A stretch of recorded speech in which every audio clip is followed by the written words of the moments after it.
বলিউড তারকা অনুরাগ কাশ্যপের মেয়ে আলিয়া কাশ্যপ বিয়ে করেছেন বর ব্যবসায়ী শেন গ্রেগ। দীর্ঘদিন ধরে প্রেম করার পর তারা বিবাহ বন্ধনে আবদ্ধ হলেন। বুধবার 11ই ডিসেম্বর জমকালো অনুষ্ঠানের মধ্য দিয়ে আলিয়া ও শেনের বিয়ের সব আনুষ্ঠানিকতা সম্পূর্ণ হয়েছে। তাদের বিয়েতে হাজির হয়েছিলেন বলিউডের অনেক তারকা, চৈতন্য ও শোভিতা ধূলিপালা দম্পতিও। হালকা গোলাপি প্যাস্টেল ড্রেসের পোশাকে সেজেছিলেন আলিয়া ও শেন। আলিয়ার লেহেঙ্গা সাজে উঠেছিলেন বিভিন্ন রঙের পাথরে।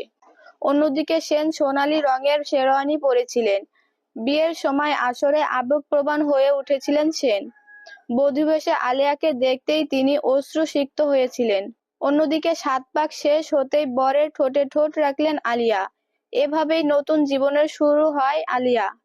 এভাবেই জীবনের নতুন অধ্যায় শুরু করলেন আলিয়া।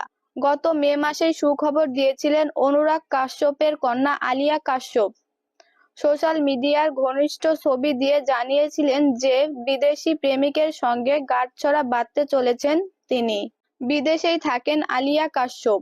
তিনি অনুরাগ ও তার স্ত্রী প্রথম আরতি বাজাজের মেয়ে। পেশায় ইউটিউবার। দীর্ঘদিন ধরেই প্রেমিকের সঙ্গেই থাকেন আলিয়া। গত মে মাসেই শেন গ্রেগের সঙ্গে আংটি বদলের ছবি শেয়ার করেছিলেন অনুরাগ কন্যা। বৃহস্পতিবার সন্ধ্যায় মুম্বাইতে এক বাগদান পার্টির আয়োজন করেন আলিয়া শেন, যেখানে খুশি কাপুর, সুহানা খান, ইব্রাহিম খান, পলক তিয়ারির মতো স্টার কিডদের দেখা গেছে।